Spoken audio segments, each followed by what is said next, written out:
কাছে নির্বাচন কমিশন এই বিষয়টি আশ্বস্ত করতে পারেননি যে পুলিশ ফোর্স কোথায় কিভাবে থাকবে, এবং তার কাছে আমরা জিজ্ঞাসা করেছি তাকে যে আপনার কাছে কত পুলিশ ফোর্স আছে।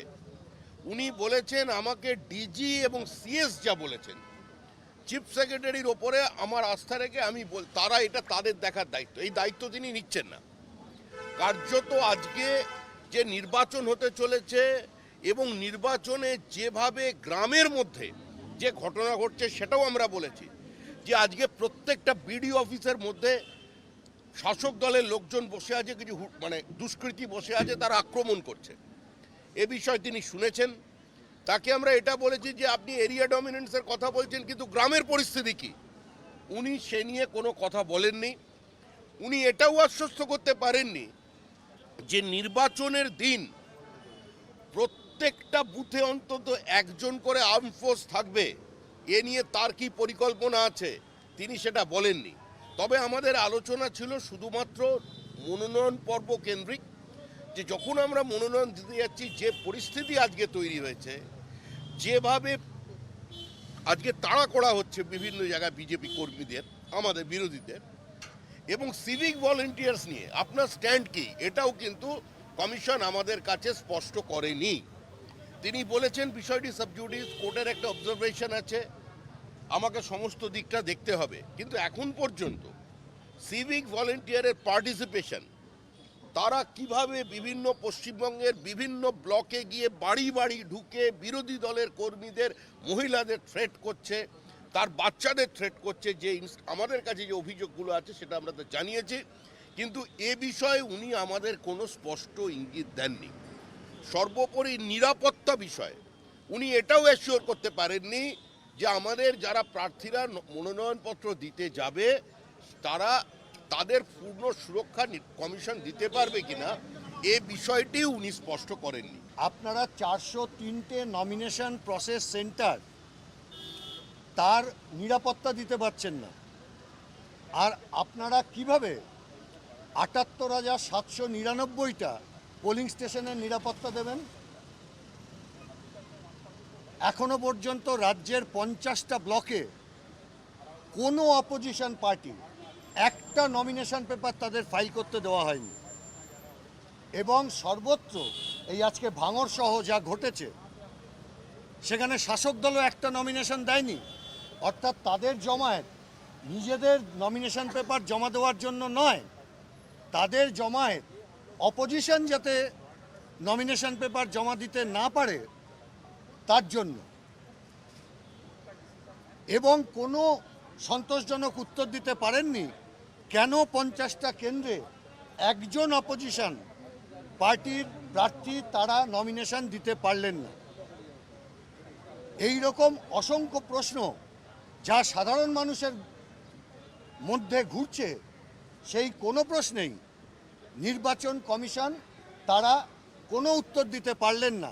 যে 46,000 লাঠিধারী পুলিশ, তারা কি করে এই 78,799টা বুথে পোস্টিং করবেন?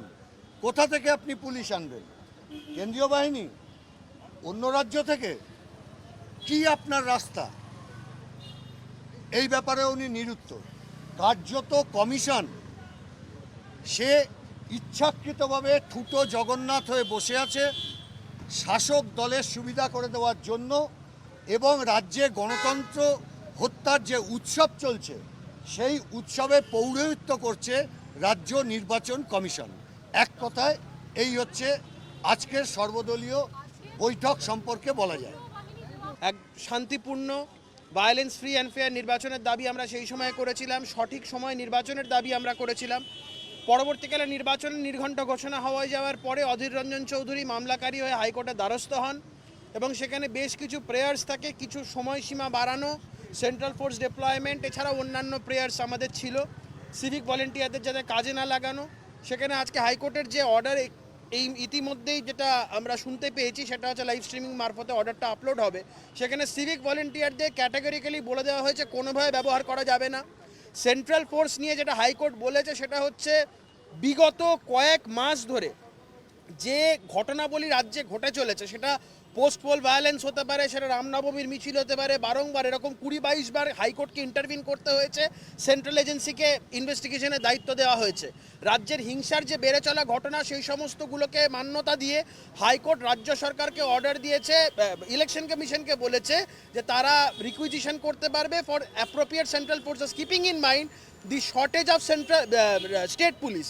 এবং এখানে একটা খুব উল্লেখযোগ্য বিষয় যেটা বলা হয়েছে সেই অর্ডারে, সেটা হচ্ছে সেন্ট্রাল গভর্নমেন্ট কোনো পয়সা চার্জ করতে পারবে না এই সেন্ট্রাল ফোর্স ডিপ্লয়মেন্টের জন্য। এটা কিন্তু অত্যন্ত উল্লেখযোগ্য যে রাজ্য সরকার বারংবার যে কথা বলে যে আমাদের সেন্ট্রাল ফোর্স চাইতে গেলে একটা বড় টাকার ব্যাপার, সেটা আমরা দিতে পারবো না। অর্ডারে কিন্তু ক্লিয়ারলি স্পেলড আউট যে সেন্ট্রাল গভর্নমেন্ট কোনো টাকা পয়সা চাইতে পারবে না। এরপর যদি কমিশনের কোনো বাধা থাকে মানে সেন্ট্রাল ফোর্সের জন্য, সেখানে সেটা বুঝতে পারে সম্পূর্ণ রাজনৈতিক একটা অভিসন্ধি নিয়ে, যেখানে পশ্চিমবঙ্গে রাজ্য পুলিশের যে বর্তমান স্ট্রেন্থ, সেখানে পার বুথে একটা করেও পুলিশ দেওয়া সম্ভব না। এবং এছাড়াও আমরা কমিশনের কাছে যেটা বলেছি সেটা যে কোর্টের অর্ডারে যেটা বলা হয়েছে যে আমরা দিন এক্সটেনশনের ক্ষেত্রে আমরা ইন্টারফেয়ার করলাম না, কিন্তু কোর্টের কাছে যে রাজ্য নির্বাচন কমিশনের যে স্ট্যান্ডটা নেওয়া হয়েছিল যে আমরা একটা দিন বাড়াতে পারি, এই ডিসক্রিশনারি পাওয়ারটা কোর্ট কিন্তু বলেছে স্টেট ইলেকশন কমিশনকে এক্সারসাইজ করতে। আমরা যেটা বারংবার বলছি যে এখনো প্রায় 7 লক্ষর ওপরে নমিনেশন জমা দেওয়ার মতন একটা পরিস্থিতি বাকি আছে, প্রচুর লক্ষাধিক, এক্সাক্ট ফিগারটা বলাটা ভুল হবে, লক্ষাধিক নমিনেশন এখন অবধি বাকি, আর ম্যাক্সিমাম নমিনেশন এখন অবধি হয়নি। সেই জায়গায় দাঁড়িয়ে যেটা খুব ইম্পর্টেন্ট সেটা হচ্ছে টাইমটা এক্সটেন্ড করা। এই ডিসক্রিশনারি পাওয়ারটা সম্পূর্ণভাবে কমিশনের উপর ছাড়া হয়েছে। কমিশন যদি তাদের নিজেদের স্ট্যান্ডে স্টিক করে থাকে তাহলেও কিন্তু একটা দিন বাড়া উচিত উইদাউট ইন্টারফিয়ারিং দি ইলেকশন শিডিউল। আমরা এই কথাগুলো তুলে ধরি, আমাদের বারবার একটাই বক্তব্য, সেটা হচ্ছে কমিশনের সদিচ্ছা নিয়ে আমাদের একটা মারাত্মক প্রশ্ন আছে। আজকে সর্বদল বৈঠক থেকে বেরোনোর পরেও আমাদের সেই সদিচ্ছা নিয়ে এখনও অবধি প্রশ্ন আছে, কারণ আমরা বলেছিলাম যে কোর্টে তারা যে রেসপন্সটা দিয়েছিল যে তারা নাকি এখনো অ্যাসেসমেন্ট করছে রাজ্য প্রশাসনের সাথে কথাবার্তা বলে কি ফোর্স হবে না হবে, সেখানেই তাদের সদিচ্ছা নিয়ে প্রশ্ন। এবং এই সদিচ্ছা যদি না থাকে আমরা কিন্তু 2018 সালের পুনরাবৃত্তি দেখব।